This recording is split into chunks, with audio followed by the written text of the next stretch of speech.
Today, I want to share my cancer journey.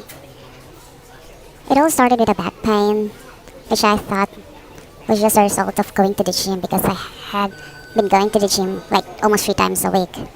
It started September of 2017, but I just didn't mind it at first, and then eventually, when I was feeling it's becoming more painful than the usual, I had it checked with a GP, and then with all the tests that the GP has made, she recommends me to a specialist, and that specialist recommends me to another specialist, which is one of the doctors here in Crisobrai Lifehouse. So currently, I'm on level 2 of the hospital at Clinic B for my checkup.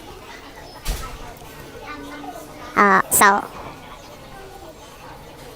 everything started like from a simple pain at the back, and then with all the checkup and all stuff, the doctor decided to have the doctor decided for me to have a surgery. So I had my surgery 14th of February of 2018. And from there, they have done several tests on what they take out from my body and found out that I got an ovarian cancer. It was heartbreaking, painful, and I don't know what to say.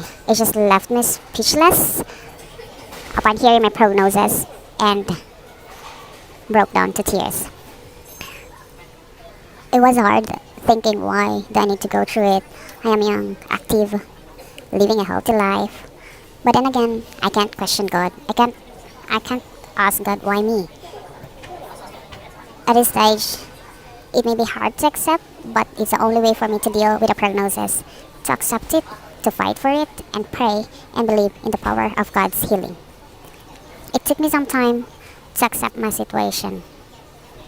It took me a while, but I need to accept it the sooner that I can. But I can force myself to do it because I was broken. I was emotionally down. It feels like I was broken into pieces that it was so hard for me to pick it up. I was just sitting at the doctor's room listening to his explanation of everything, of what are the treatments that I need to go through, the effects and all stuff, and that he also told me that I'm going to see another doctor to facilitate for my chemo. That day, when I heard about my prognosis, I was just totally blank, and it's just my tears that keeps falling. It was shameful that I was crying in front of them, but I can't do anything. I'm here by myself, away from my family. Though I got a decent relative here, but it's only the two of us. And she's also working.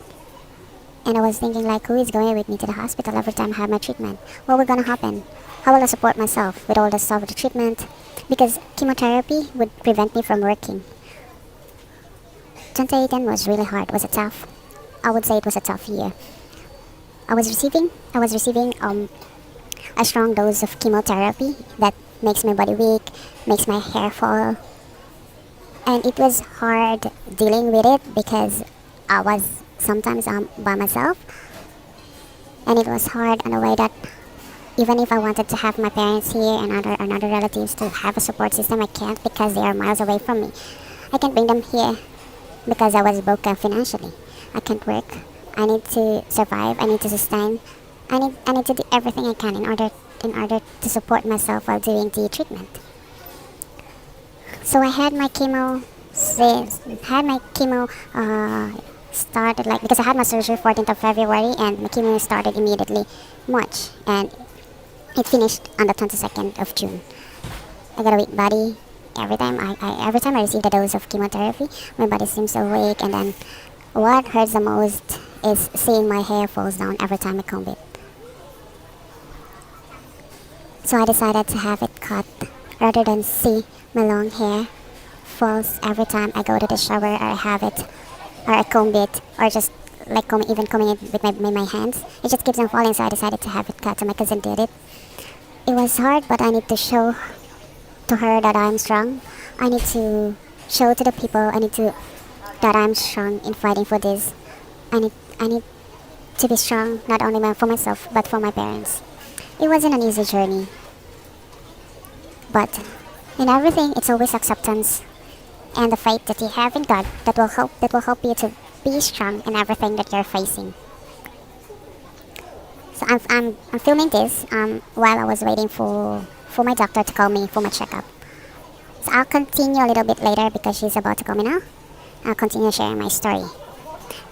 I'm sorry, I can't show my face yet because I'm a shy person and I'm not actually in. Yeah, so I'll continue my story later. Thank you. Thank you for watching and hope you subscribe and like my videos. Thank you.